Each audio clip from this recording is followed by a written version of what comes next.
Thanks for tuning in for another episode of Follow Up Friday.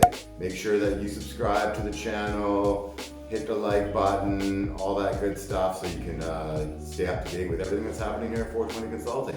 We're filming this on July the 2nd, so it's the day after Canada Day. So happy Canada Day for all those of you in Canada, and happy Independence Day for our American viewers coming up on the weekend here. Had a really great time last night at the Grassroots Canada's Barbecue. Thanks a lot to Nate and Marsh and Chris for having us, and for Jiva with the amazing work on the grill. Food was awesome, company was even better, so it was really great to spend some time with you guys last night. We are going to be re-releasing our episodes from our YouTube series, starting with episode 1, which we filmed on Salt Spring Island a little over a year ago. You'll get to meet Tessa from Earth Dragon Organic. She's going to take us on a tour of kind of her Salt Spring Island, which is really cool. Got to do some cannabis yoga over there, so that's pretty funny, and it was a lot of fun too. We got to meet Kamal, who is a real specialist when it comes to the medicinal properties of cannabis. He's helped a lot of people overcome some pretty dramatic illnesses, and you get to hear a little bit about his story, which is super cool as well. We'll meet Jed from Bovida, and Carmen, the genetics king, I call him. I don't think he calls himself that, but he is the genetics king, and he is going to talk a little bit about the work that he did in his Salt Spring Island facility, and it'll lead us into an upcoming episode which we're going to feature genetics.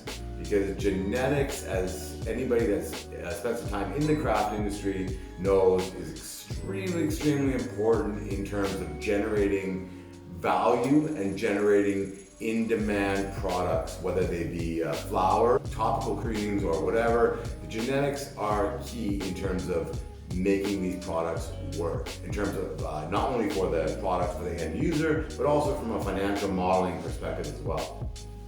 So it kind of brings me into a really big announcement that after a lot of contemplation and discussions with my family and discussions with my wife and discussions with people like Carmen and the Grassroots guys, and I've kind of decided that I'd really like to do my dream farm. And my dream farm consists of, organically produced, sustainable food products, as well as doing a micro cultivation, micro processing, and a nursery. And I want to do it kind of close to where I live right now. So in order to do that, I am going to have a lot of hurdles to overcome.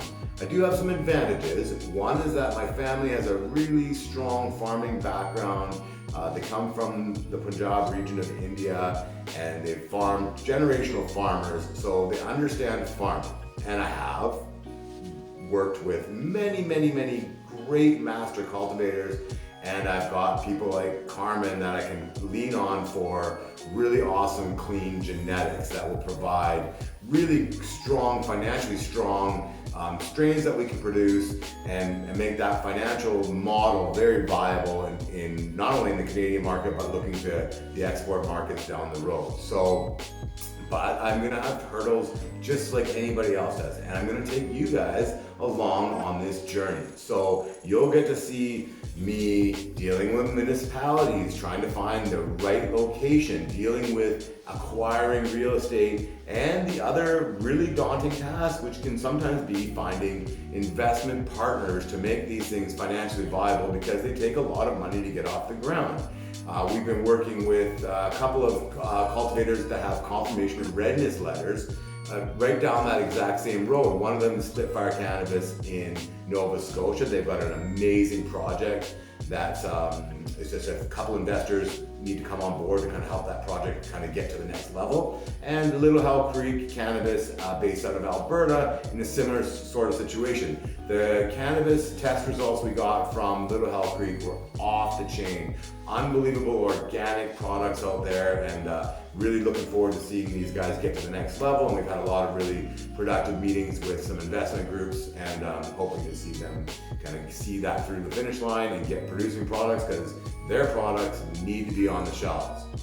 So thanks to everybody who commented on all of our last videos. It's really awesome to get the feedback that we've been getting. We've been handing out a few of these growers handbooks written by the master garden sage himself, David Robinson, and we've been sending out some real heel cream because everybody's been asking me how my golf game's been affected by it, but my general health has been really improved by my use of Real Heal. So I'm a big fan, as you know.